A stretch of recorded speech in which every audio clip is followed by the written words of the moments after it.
Hello, and welcome to McDougall's Medicine with John and Mary McDougall. I'm their daughter, Heather McDougall, and CEO of the McDougall program. Hi, Mom and Dad, Dr. McDougall and Mary. Nice to see you. Good to be here. I'm very excited about this show coming up. As promised, we are going to talk about cholesterol today. And we thought it would be fun to invite a graduate from our 12-day online course to talk about her great results with cholesterol. So I'd like to introduce Jeanne. She went through our August 2021 course and had a 50-point cholesterol drop in just a few months. Hi, Jeanne. Thanks for being with us today. Nice to see you. Can you tell us a bit about your experience at the McDougall program and how it changed your life?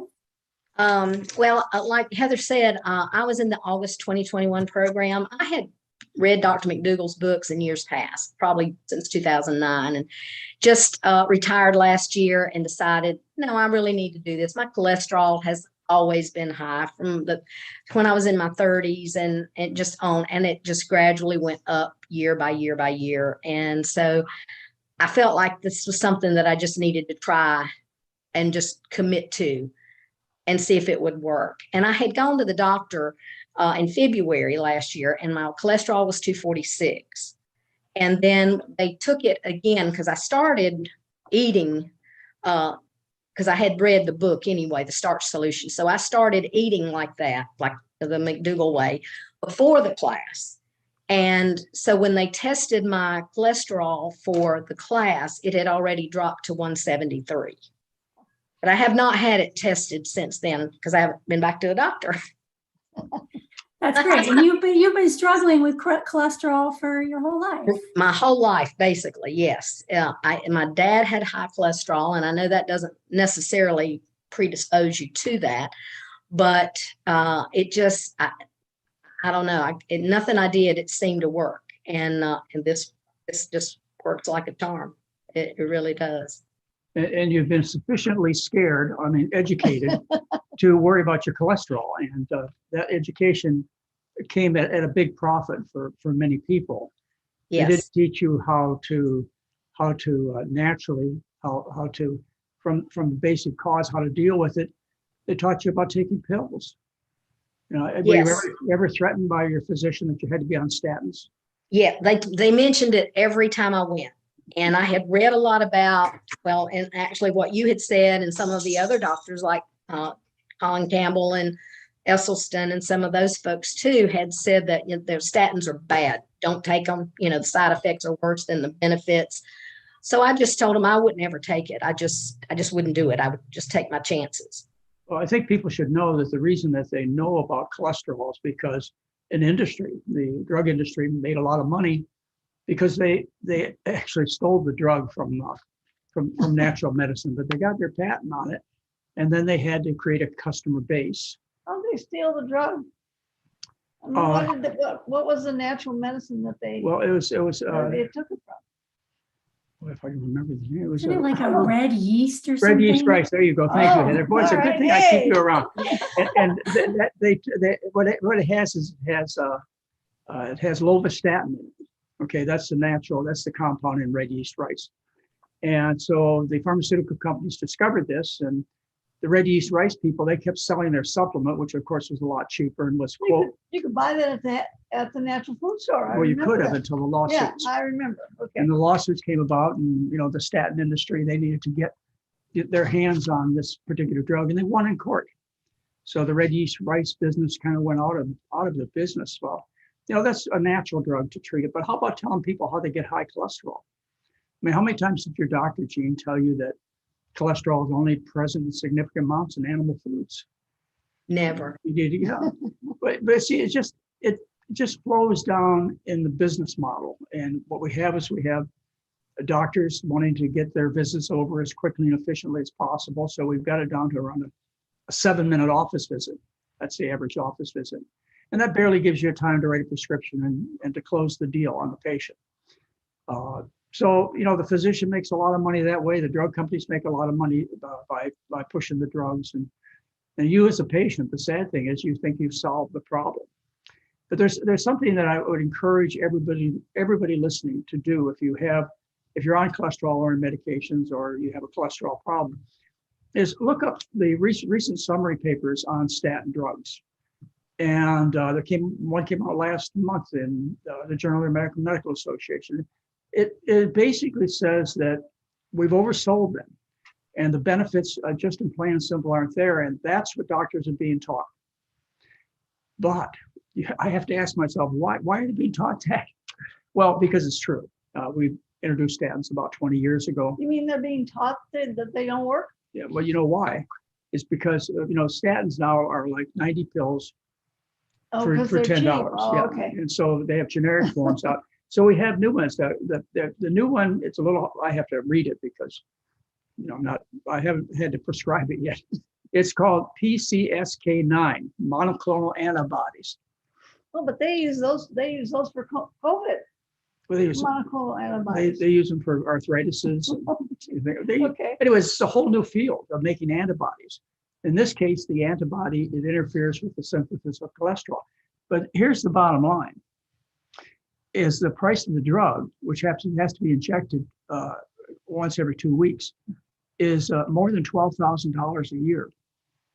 So that's why we're getting a re-education process. There's also another one that just came out that you'll hear about. It's Nexletol. Okay, Nexletol. That was $400. That you have to take. It costs $400 per script. You take one a day. $400 a month. $400 a month, yeah. Wow. So anyway, you get 180 pills for that. And doing the math, it's still an extremely profitable drug and much better than the $10 you get from statins for buying the statins. So it's just economics. And one of the things I've tried to stress to all of you is this is business, and you just have to be a wise consumer. It's not that anybody's trying to hurt you.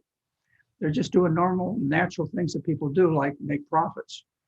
But the point being is, you should have, I don't know anybody that would disagree with this, you should have been told what causes the high cholesterol.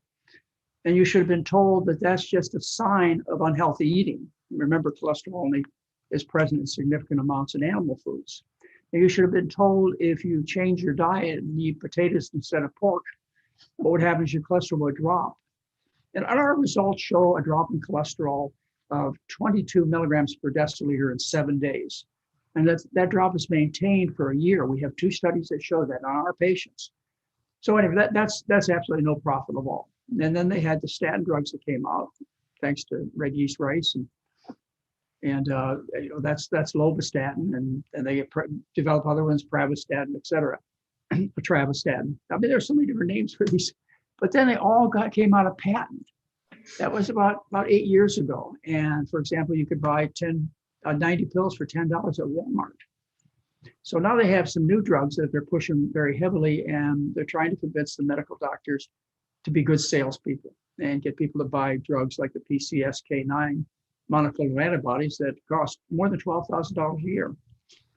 And anyway, like I say, it's just business. Cholesterol is something that all animals make. And us as an animal, we make cholesterol. The problem is we have a limited capacity to get rid of the cholesterol. We can get rid of almost as much as we make, maybe a little more. We make about 500 milligrams per day of cholesterol, and we can get rid of maybe 500 milligrams a day of cholesterol. The problem is that's the way our liver was designed, to kind of match the intake. The problem is that we can't get rid of the excess over that, say, 500 milligrams. So what happens is it gets deposited. It gets deposited in the skin, in the tendons, and in the arteries, where it causes an inflammatory reaction, which we know is atherosclerosis, which plugs up the arteries to the brain and the heart and all parts of the body. So the other thing I want to tell you about statin drugs, like I say, this is the official recommendation that you should no longer prescribe statins under most circumstances. They don't deal with the problem. And so when you follow up and you check how many people had heart attacks, how many died from heart disease, what their overall death rate was, what you find is if you started out pretty healthy, which you did, Jeanne, you'd be considered a healthy person that's put on statins. Just because your cholesterol is up. And that large group of people, which is, hundreds of thousands of people have been studied. We call this primary prevention. In other words, you didn't have anything wrong with you, so we're just going to go in and start the treatment early. All the major to prevent something from happening to her. in healthy people. Yeah, Then it's okay. primary prevention. So that's what the studies showed. And at that time, they were saying things like heart disease, strokes, high cholesterol is so common that we should put statins in the drinking water. I can't tell you the number of doctors that have said that to the patients. We should put statins in the drinking water. But when the studies came out, yes, we did lower cholesterol. The numbers improved, but there was no change in heart attacks or death from heart disease. The only people that are benefited are those who are already quite sick. They've had a heart attack, heart surgery, maybe a stroke. And with these people who are at a great risk of having future problems, because these statins are so weak, they can show, but they're strong enough to show benefits to really sick people, but they're so weak that they don't show the benefits in the general public, which is what they've been promoting statins for the last 20 years. Anyway, I'm glad your cholesterol went down. Me too. Yeah, but you should look at cholesterol as a marker to have an idea how strong your body is. And I guess you could say if you run a higher cholesterol, you're not as able to metabolize the extra cholesterol you eat. And the other thing is it should be an indication of what kind of foods you're choosing. And of course, you have that as an option to change. You can't change your metabolism. Okay, but you do have the option to change what you feed yourself. And as I say, our results involve almost 2,000 people. And the average cholesterol drop in 7 days is 22 milligrams per deciliter. You don't get that with statins. So anyway, the point being is I'm glad you discovered a good diet and you got your cholesterol down naturally. Anything else happened to you? Well, I didn't actually have it. I never had really high blood pressure. Sometimes at the doctor's office, I think I had white coat syndrome, and sometimes it would be elevated, but it was like 120 over 80, or I think one time it was 130 over 90, and or 190, and no, it was 90, I guess. But never really had that. But now, I don't take it but once a week now. Like I've been doing that just for my own benefit. When I was still checking in with Stacy, of course, I'd take it that morning and everything before I talked to her. But I just check it actually once a month, probably now. I'll probably do that since I'm not having your blood pressure. Because it's just, I'm fine. I walk 3 miles every day. Usually takes me about 40 minutes to walk a mile. So, 3 miles. That's good. You were telling me we had, we haven't talked in a long time, but, we had a chance to just say a couple of words to each other before we started this hour seminar. And you were telling me that you're having a hard time selling people on making this kind of change, even though you also told me they look at you and they go, "Whoa, what happened to you?" So there must have been some kind of change in your physical appearance. Yes, I had lost 24 pounds, and probably a little bit more actually than that now. But and a lot of people have commented on that, and oh, how good you look, and how you feel good, and all that. And I was like, yeah, I do, and it's the food. I said that's the only thing that I changed is just the way that I eat, and I like the food. I guess I'm in that sweet spot now where I look at food when we go out to eat with some of our friends. I'll look at it and go, ew, I don't remember what that was like. I don't even want that. I want my good food. Well, people as I've said so many times, you ought to be given the option. You ought to be told the impact of food and what you can accomplish, and what medications are really going to be beneficial and which aren't, so that you can decide. There are people out there, and I'm sure we have some of them tuned in, who say it's just too much for me to give up the bacon and cheese sandwiches, and I'd rather take a pill. But when you're being lied to about the benefits of the pill, like for example the statins, and you won't find any disagreement when I'm telling you that they plain and simple are of very little benefit.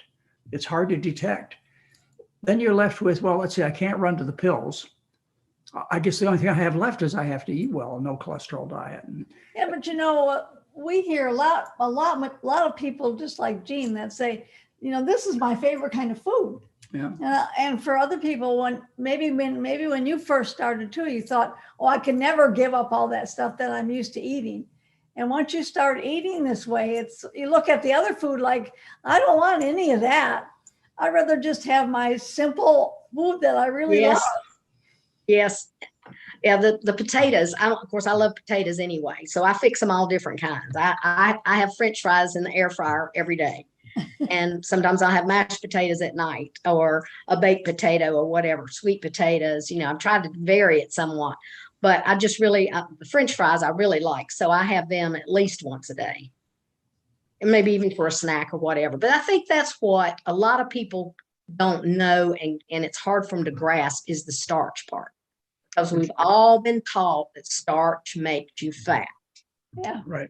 Even though they could just, by their own experience and their own knowledge, they could prove that's wrong immediately. When you look around the world, you know, for example, you consider the Asians who live on rice, 90% of their diet is rice.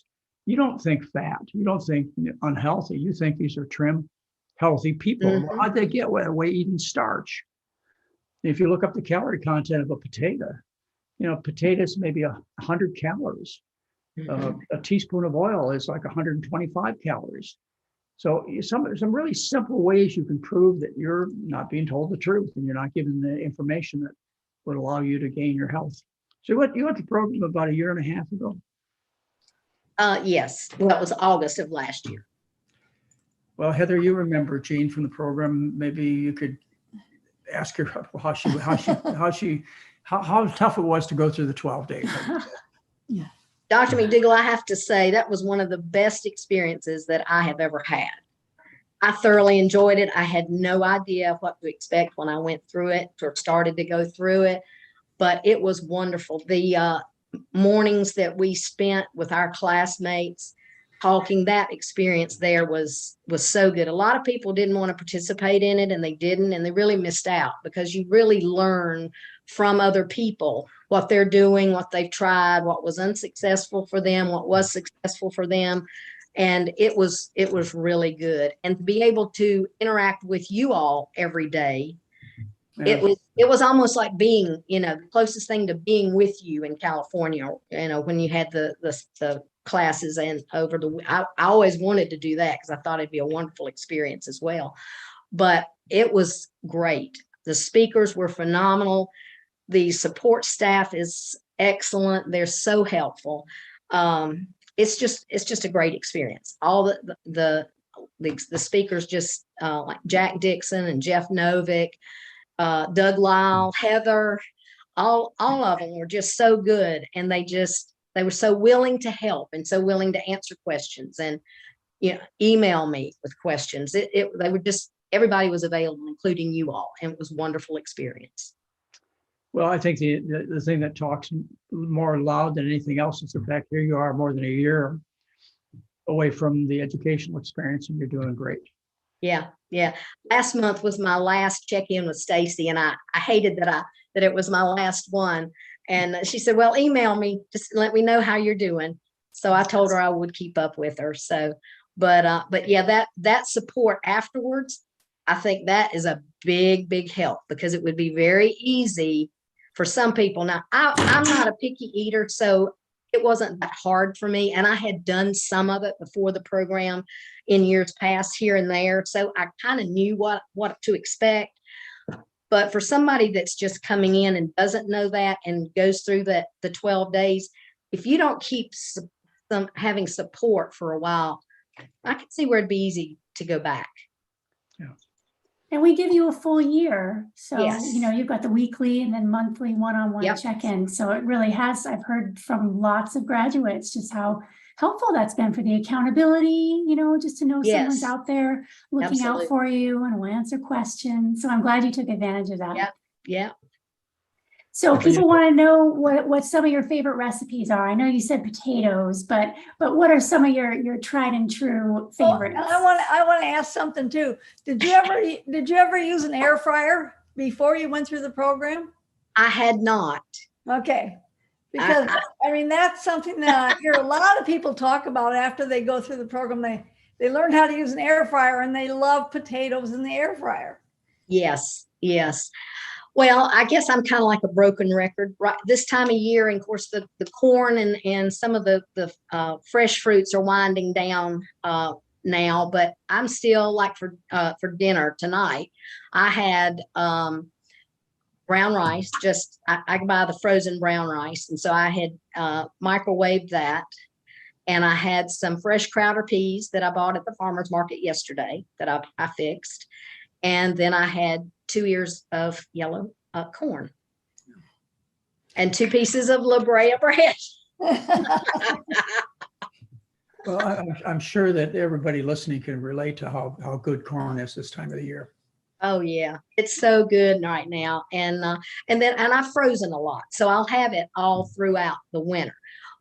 One of my favorite recipes is a soup that I make, and I actually got the base soup off of Food Network a couple of years ago, and it was called tin can soup. And you just dump cans of vegetables in there, and that's it. So whereas I used to use like the Bush's baked beans and that brand, I'm using the I think mainly it's the 365 from Whole Foods. And so you just dump whatever, but I'm using my fresh corn right now. And then, whatever canned vegetables just happen to hit my fancy, or cabbage, or, and then I'll put a little bit of garlic powder in there. And I use 2, let's see, I guess they're, quarts of vegetable broth, the Pacific vegetable broth, and 6-ounce can of tomato paste, and mix all that together. Just let it simmer together.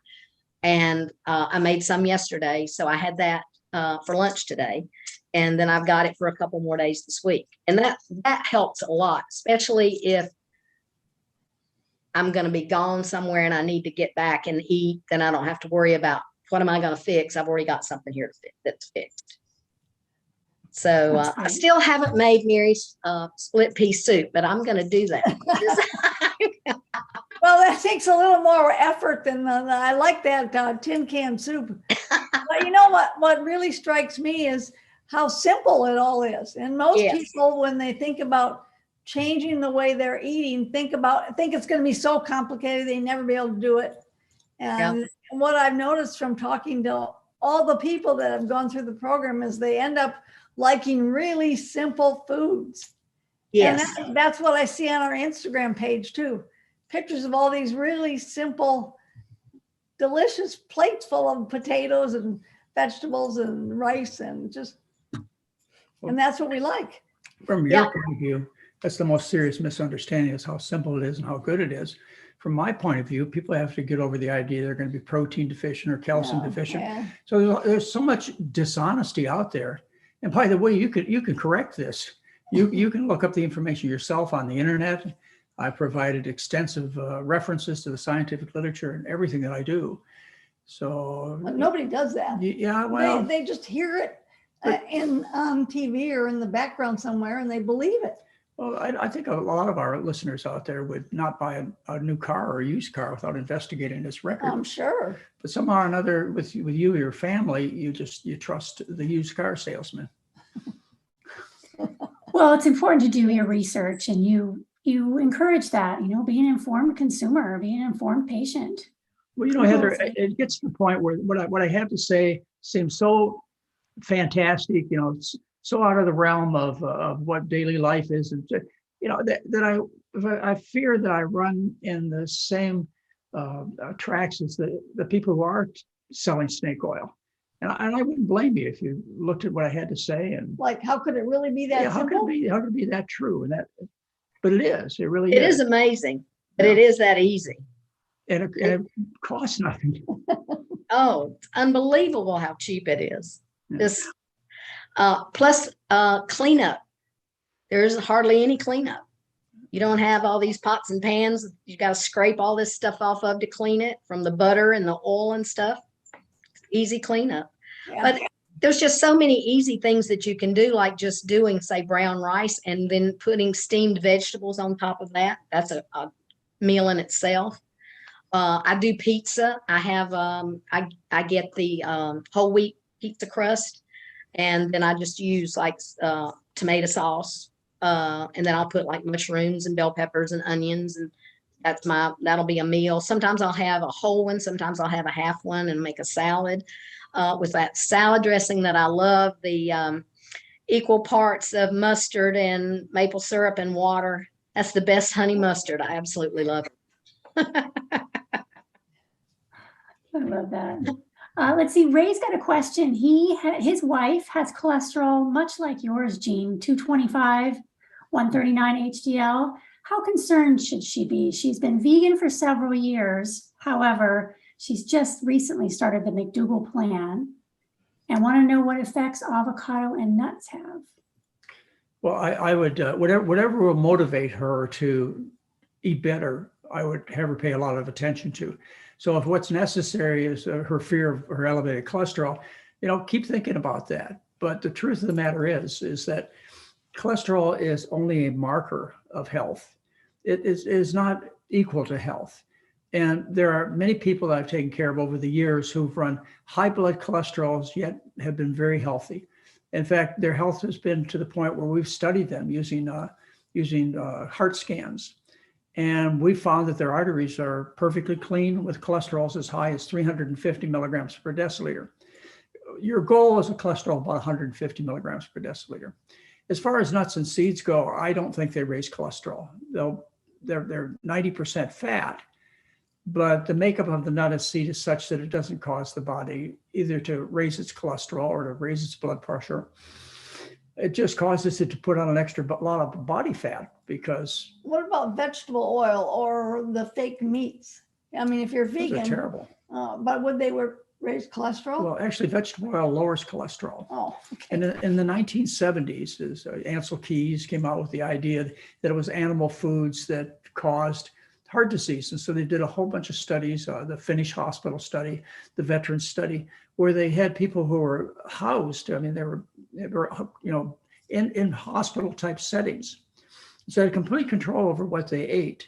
And what they did is which was the norm at that time in the 70s, is they gave up the animal oils, the saturated fats, and instead they introduced polyunsaturated fats, particularly with corn oil. Everything was made with corn oil. Recent evaluation that was done 3 years ago in the British literature, when they looked at these particular studies, the Finnish study, the veteran study, is that the people who went on the corn oil diet had more severe artery disease than the branch of the study where they stayed on animal foods. These oils are absolutely, they're toxic. In the corn, they're okay, because in the corn, they have the fiber and the vitamins and the minerals, phytochemicals, and the corn is designed perfectly. But just strip the oil out and you leave all the other ingredients behind. Now you're dealing with something that's quite harmful. So that was your question? Yeah. I think so. Don't make this. But, well, I mean, people often think that because they're vegan, that means they're healthy. Well, they could be eating a lot of unhealthy foods. And of course, we preach a lot about not doing that.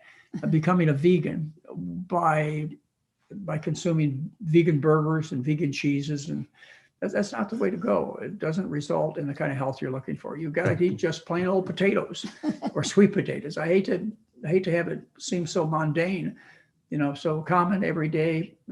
In fact, I think this is another problem with what I try and do, is that the advice that I have for people you could get from a person that's cleaning the street. You don't have to be a doctor. You don't have to be a scientist to have this information and to pass it on to friends and relatives. You use common examples like I just was talking to you about, is starches make you fat. Well, how come all the people in the world who eat starches are thin? Start your conversation. Anyway, it doesn't require a whole bunch of sexy, sophisticated education or knowledge to convey this nugget of information of truth. That's the problem. People want to have some highfalutin. They want Star Wars medicine. They want to be fixed. Don't tell me I have to fix myself. And that would be okay. I wish we had the kind of drugs that fix people. but I've been in medicine for a long time, half a century, and I can tell you the number of drugs that make a positive difference in people's lives is very, very small. And I'll throw up the statin example for you also. Again, I'll tell you, So don't. Dee don't wants to know if losing weight causes your cholesterol to rise. It could because you store cholesterol in body fat. And we know from fasting studies where they put people just on water, that as they lose body fat and lose a lot of it, the cholesterol comes out of their fat, as does uric acid, as do the chemicals that are in your body. The environmental chemicals that you eat, which are very important in terms of causing cancer and brain damage. The environmental chemicals that you eat, they're fat soluble, they're attracted to fat. So as a result, whatever you eat, it ends up in your body fat in a concentrated amount. And so as you move up the food chain, you might have heard about biomagnification, bioaccumulation. As you move up the food chain from, say, grains and grasses and roots and things like that, where maybe the farmer put a little pesticide on it or a little herbicide on it, because these chemicals are fat soluble, they're sucked up by fat, then the animal that comes and eats the grasses, say, for example, the cow, it takes, maybe they eat several tons of grasses and grains. I've never figured this out, but all of the chemical in that amount of grasses and grains is concentrated into their body fat. And then what happens is, as we go and we eat their body fat, the chemicals are then accumulated further and stored in our body fat. So, as you go up the food chain, you get into more problems. And I think that one of the best analogies that I've is able to give people so they can think about how serious this is that the pesticide load in a woman's body is cut in half through 6 months of breastfeeding. In other words, you dump half your pesticide load in the baby in 6 months of breastfeeding. That should not be a message that you shouldn't breastfeed. The message should be is that if you're going to have children, you're going to have a family, when you start out young, you need to have foods that cause you to have a clean body. You don't want all these chemicals around when you're about to get pregnant. They damage your genetic material. So you're more likely to have a baby with a defect. And you certainly don't want to dump all this pesticides into your baby. So, we ought to make it a campaign to teach our children and our grandchildren when they first get started that what you eat now, even though you're not going to have a heart attack, even though you're not going to have a stroke or breast cancer, that's like forever in the distant future. What you eat now does make a difference. Thank you. This next question is fairly fitting considering how we spent our morning. This is from Jason. Are there any anti-aging supplements that you could recommend? Oh, Well, let's see. Jeanne, you attended this morning. We had a 4-hour presentation that Heather and I gave on aging. And what did you learn from that presentation? Well, that you basically what you eat is you're going to look like what you eat. And I mean, which is very, very true. I mean, if you eat a lot of oils and stuff like that, your complexion is gonna be oily. How about, Jeanne, when I talk to you, I'm doing kind of a test here to see whether or not my communication skills were any good. Did you get the message that as far as living longer, one of the methods to live longer is calorie restriction? In other words, you cut the number of calories. Okay. But the important thing I tried to share with you in that section of the seminar was the best way to calorie restrict is to not be hungry, to not go on the keto diets, which makes yourself sick. The best way to undergo calorie restriction, where you cut the amount of calories you eat by, say, 20, 30, 40%, is to get the oil out of the diet. You could cut your calorie intake by, well, I did the calculations for you this morning, by 22%. And again, the goal is to cut your calorie intake by 20 to 30%. And based on animal studies and the little bit of information we have from human studies, you're looking at increasing your chance of a useful life by about a third. We're looking at many years of good life, and that actually translated into the populations I talked to you about, like the Okinawans, into 5 years extra life. But the question wasn't about that. It was about memory supplements. It was memory supplements. Well, anti-aging supplements. Anti-aging. I'm talking about, that's what I say. I don't have any gimmick to sell you. I don't have a supplement to sell you, or all I have to do is tell you what Mary and I have been teaching you for 46 years is the secret to aging gracefully. And anyway, that was important. And then the second part of the seminar, did you like the pictures on the brain and how the brain atrophies it, Jeanne? Yes. I mean, that is very scary. My mother had Alzheimer's and died from it within 8 months. She was diagnosed and died within 8 months with it. And so she went downhill very fast. But just to see the changes and the aluminum it causes all that change. It's very scary. It's very, very scary. And that would put me over the edge of eating better if I wasn't already doing it just by seeing that kind of result. Well, it's, what I did this morning is I gave you another aspect of why you want to take good care of yourself. It's not just, having a good bowel movement, keeping your blood pressure low, your cholesterol low. It's a matter of living longer. And I had a chance to talk to you about the Direct Plus study, which is a study where they did MRI examination of the brain, so they get pictures. And depending upon what you feed people over an 18-month period, it was a very short period of time, you see a difference in atrophy that occurs in the brain, and particularly the hippocampus, which is the memory and learning part of the brain. In this study called the Direct Plus study, they showed that if you stay on the Western diet, the typical Western diet, that the hippocampus atrophies, it gets smaller.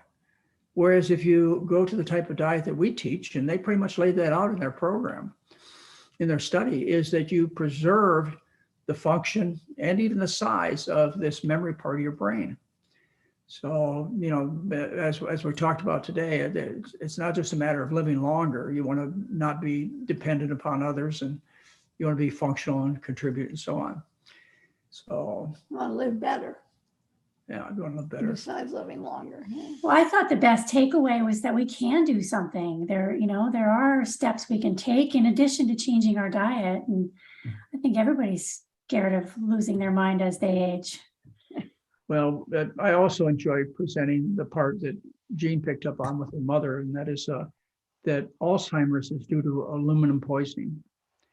And if any of you would like a homework assignment between now and next Sunday, you can just enter that in your search engine, Alzheimer's and aluminum. You'll spend probably the next week reading the research on it.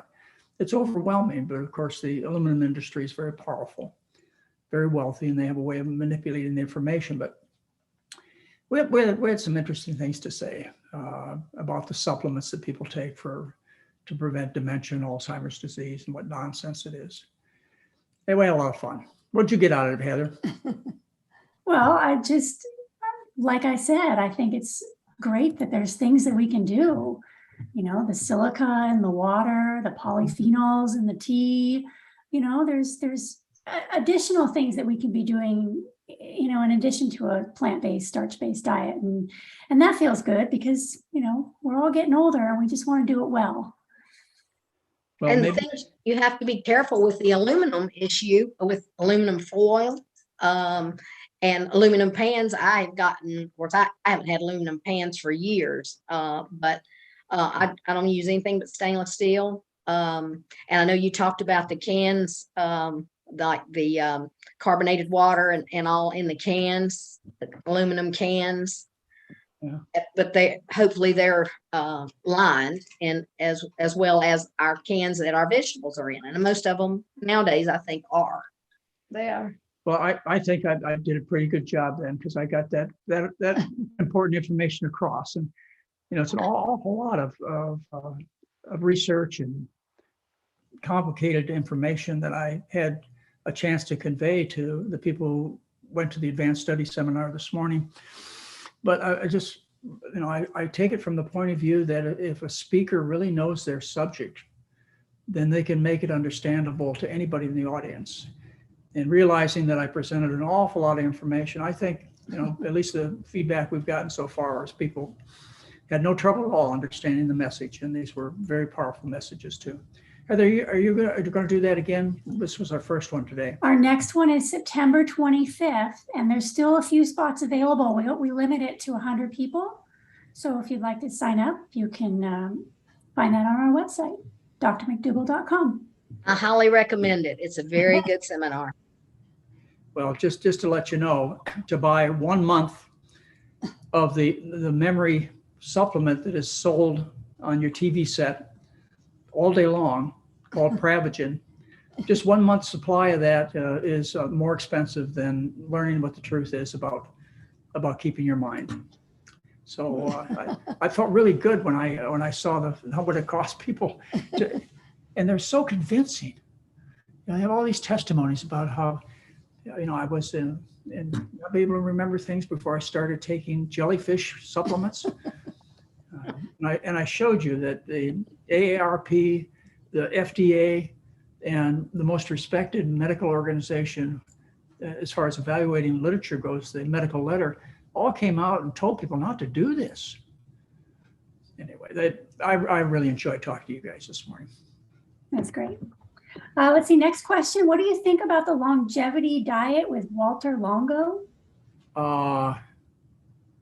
Let's see there. Yeah, I think there are a couple of things we're missing here. I think the doctor you're talking about his first name isn't Walter. He's from. Maybe it's Walter. Walter. Maybe that's. He's from Chicago area, and I wish I could remember his name right offhand. Do you have it there? Well, it says Walter Longo, but I don't know.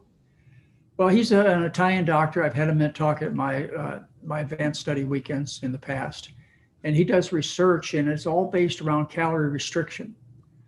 What I talk to you about is if you cut the amount of calories that you eat, and the usual goal that they had for their subjects was to cut it by about 1/3. And what his research shows, and from the university he works at, is that yes, you do. You get, but see, all the science says that. Since we started studying this in the 1930s in the animal studies, and the limited number of studies we have on people say that there's only one way to preserve a useful life, and that's to restrict the amount of calories. And then the public says, that's fine, but I'm not going to live my whole life hungry. I'd rather die. Well, the other option is to eat a kind of diet that's called a keto diet, the Atkins diet, that makes you so sick that you don't want to eat. And you say to yourself, I don't want to live sick or in pain. How do I cut my calories? And I had a chance to share that with you based on Dr. Lauren Listener's research that where they just cut the oil out of the diet, and they caused in this particular study 22% reduction in calories. So people are chiming in the chat. It was Luigi Fontana that you're talking about at the advanced study weekend. Yeah. But Walter Longo recommends eating fish 2 or 3 times a week and 3 tablespoons of olive oil per day. So I don't know who he is, Heather, but I did a part of a seminar about 3 months ago, and one of the speakers that they had on with me, it promoted eating salmon for good health and probably live longer. And it just so happens, coincidentally, that he sells fish oil supplements. And I said, you can't do that. I'm not going to allow you to talk that way anymore about the fish population because they're almost gone. And to tell lies, misinformation about the value of eating fish not only hurts the public, but also, we're on the verge of having deserts for oceans.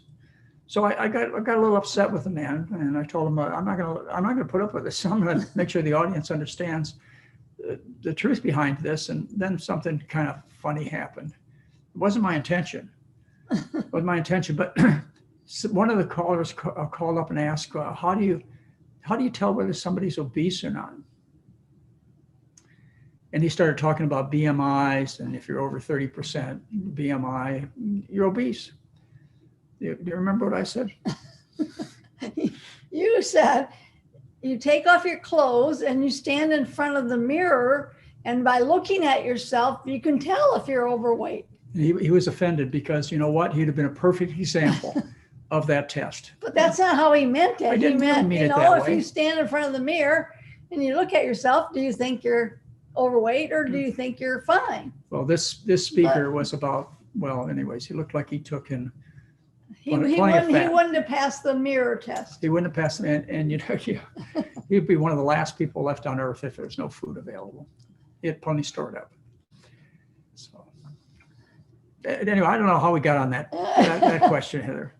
But thank you for reminding me of Fontana. I know him well enough that we send emails back and forth several I times. remember him well. Yeah.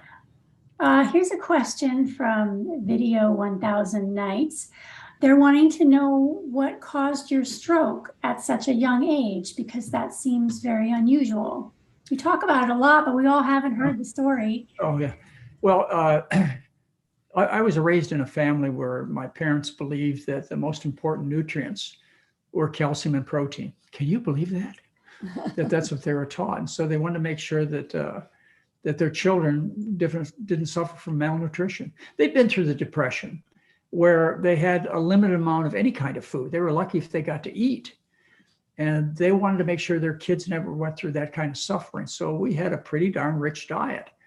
I would eat eggs in the morning for breakfast, and I'd go on to some type of, I usually have some type of sausage or something with it. And for lunch, I remember my favorite meal was ring bologna sandwiches.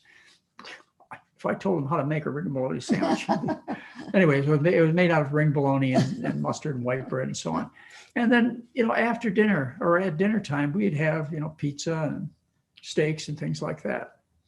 I was a fairly trim young man. I didn't have much endurance. I had oily skin and acne, terrible, terrible bowel problems. We don't need to go into that, but, from what I suffered from as a child, it ought to be against the law. Anyway, 18 years old, I was at Michigan State University, and they had a cafeteria line that you could go through. You could go through 6, 8, 10 times if you wanted, and I did. Joe, you did to do was just fill your tray with food. And coming from a home where, food was of great value and finances were not that available, I just decided that I was going to eat plenty. But, I didn't eat any differently than the other young men that were sitting at my table. And what happened was, this was in October 1965, when I first went to Michigan State University. One morning I woke up confused. And I needed to go to class because one of my mentors told me, all you have to do is go to class, John, and you'll pass.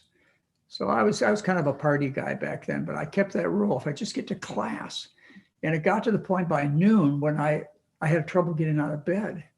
And when my math class came up at 4 o'clock, I couldn't make it across the street under my own power. And so I asked my roommates if they would drive me over to my math class, and they took me to the health center. So I went to Michigan State's health center, and they put me in isolation for 24 hours. And they were worried I had some kind of infection, because you don't see this thing happen too often. Only about 1,000 teenagers a year suffer strokes and heart attacks. I wasn't famous, so I didn't make the sports page. So the next day they sent me to Grace Hospital, which is the most reputable hospital in Detroit. And I went there, and they did a spinal tap on me and to see if I had any kind of infection or demyelinating disease like multiple sclerosis. And probably the most important test that they did was I had a cerebral angiogram. Now, they don't do those anymore, but they did it back then, where instead of sticking the catheter through your legs, they did bilateral needle sticks. So after this procedure, I woke up and my chin touched my chest because of the hematoma of the blood. Anyway, I went through that, and they took pictures of my brain, angiograms of my brain. And what it turned out is I had an infarct, a plaque ruptured in the lacunar area of my brain, which is on the right side of my brain. So the entire left side of my body was paralyzed. And I spent 2 weeks in Grace Hospital. And after 2 weeks, I could move my thumb this far. And I said, you know what, it's time to go back to school. So I signed myself out against medical advice, and I went straight back to Michigan State University. And it took me about 6 months before I was able to get around pretty well myself. And, you know, those of you who know me, you might not recognize it the first few times you see me, but pretty much after coming in contact with me and looking at me a little bit, you go, there's something wrong with this guy. And they He walked crooked. they usually walk up to me and say, did you hurt your leg? And I have to go through the story. Well, no, I had a stroke when I was 18, which is like 50, that was a long time ago. When I was 18 years old, I had a stroke, and I had terrible weakness on the left side of my body. But it hasn't stopped me. I mean, I windsurf pretty well, except for my port jibes, which requires the left-sided strength. I always fall there. Well, this is another funny story. Whenever we walk, and we try and walk every day, and for years, but I notice it even more now. I always have to make sure that I walk on his left side, because he kind of tends to. I'm tilted. He's tilted. So he kind of goes this way. And I run her off the road. So I always have to walk on his left side. But, you know, for me, it was an unfortunate thing, but it was the reason I got into medicine. I had an experience with the medical system, and I met doctors. In our home, doctors were next to God. And they were such special people that I never aspired to be a physician. I wasn't that kind of person. I was just a regular old person, you know, probably a B grade average in my high school and undergraduate, or my junior high school. So there's no chance of me ever being a physician until I went to Grace Hospital, and I spent 2 weeks there. And the best doctors in Detroit came to see me because I was a curiosity. And every day I'd have somebody, a neurologist, a cardiologist, and so on, that wanted to find out why this guy had a stroke, a massive stroke at 18. And I got to know the doctors, and, you know, I asked him 3 questions. I said, what's wrong with me? What are you going to do for me? And when am I going to go home? And the answer was always the same. I said, heck, I can do that. So I went right back to school, and I entered medicine. So thank goodness I had a stroke. All right. It changed the course of your life. You always told me you were going to go into hotel restaurant management if you hadn't had the stroke. Can you imagine? With my upfront personality, I'd have lost business for every hotel in the world. That would not have been your calling. This is your calling for sure. Let's see. Question: are at-home cholesterol tests accurate? Yeah, they're accurate. They're accurate, and they change. If you take serial tests on people, the change from day to day is less than 5%. But yeah, they're accurate. They're cheap too, like $5. So, you know, you folks, I need to just complete part of that stroke thing. My mother called me fat at 22, when I was 22 years old. I had my cholesterol done at about the same time. This is after I had my stroke. My cholesterol was 328 milligrams per deciliter. Obviously, you didn't learn how to eat right after you had your stroke. I'm lucky. I'm lucky. I made it past my 20s and 30s. And then, you know, after I had a major abdominal surgery at around mid 25, and I learned how to eat well from my plantation patients, I saved my own life. I can't imagine that I wouldn't have had major heart surgery or some other disaster or death in my late 20s and 30s the way I was going. But I don't want you to sit there and think, well, he's not like me. I'm like you. You know, you most of you, I would say most, are eaten with the same abandonment. You know, it's here, it's good, makes me feel well. I'm going to eat as much as I want. I didn't know any better. And most of you know the story about the plantation experience that we had that taught me how to eat well. I'm alive at 75 years old. And everything works. And I haven't had another stroke, and I haven't had heart disease. And my cholesterol, I've checked it. I've checked my blood cholesterol in the last 15 years, at least 10 times. And instead of my cholesterol running 328 milligrams per deciliter, which it did at that time, my cholesterol runs between 137 and 151 milligrams per deciliter, no medication at all. Now, I was young, so, you know, my body had maybe a higher capacity to heal. But this is what you can expect if you change what causes the problem, which is the food. But now, wouldn't you fail a heart scan because of your old scars? Yes, as a matter of fact, boy, I tell you, we're sure getting some of my personal history. My brother is a physician, and he was working at a place in Detroit that had a ultra-fast CT scan, and they were about a couple $1,000s to have them done back in those days, maybe $1,000. And I wasn't going to pay that kind of money, but it was free. My brother's, it was in his business, so they did a heart scan. They did one on Mary and one on myself. And I'll never forget the technician. She sat us both down and she said, well, let's start with Mary. And the answer was, Mary, you got really clean arteries. And she went and she said, you know what? I had a calcium score of over 300. And that's just the count of the amount of damage that was in my arteries. She said, you're in big trouble. So what did I do? What would have been recommended is for me to get an angiogram and to go on and have artery surgery. I didn't do that. What I changed my diet, based upon what I knew. I knew it caused the disease. And I knew that if I didn't keep eating the way I had been eating, I wouldn't cause these sores on the inside of my arteries, which is what they find on these heart scans. They find old scars. And although those scars, I'm sure, are still present at 75 years of age, I never had any progression of artery disease. And I know that because, like I say, there have been times recently when I've been out on my windsurfer for 2 or 3 hours and not a speck of chest pain. All the parts work. My ears, and I'm not going to talk about the rest of the parts, but they all work. I got good arteries. Yes, you do. Let's see. Last question from John. Are you wary of X-rays? Am I Wary of X-rays? Oh, yeah. X-rays cause cancer. All radiation causes cancer. But what you want to do is you want to weigh the benefits versus the risks, and the risk from a few X-rays is not high at all. Sometimes they're necessary. Yeah, sometimes they're necessary. Maybe this is a reference to a heart scan like I had done. A heart scan is equivalent to about 2,000 chest X-rays. So that's a pretty darn good dose of radiation that you get from these heart scans. Don't go get them routinely or out of curiosity. You don't need to know. You can assume that you have diseased arteries if you're eating the American diet. It's universal.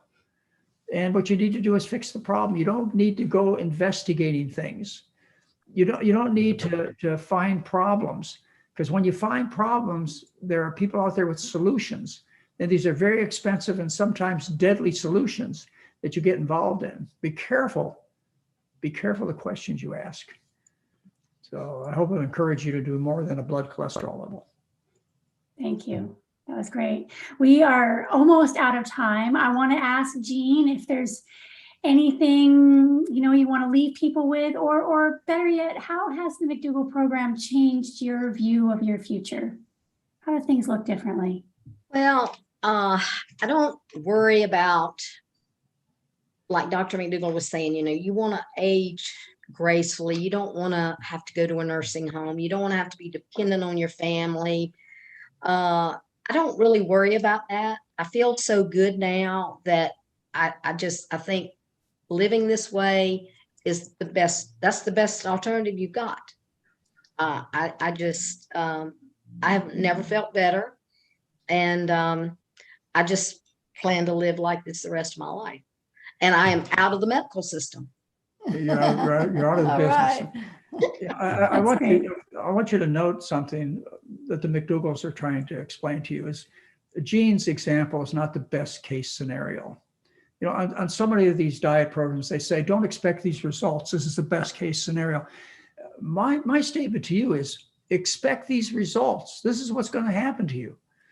It's as well connected as puffing on 20 cigarettes a day and having a bad cough, or drinking a half a bottle of whiskey a day and falling down the steps. If you stop this behavior, the body will heal. How often? Well, pretty much always.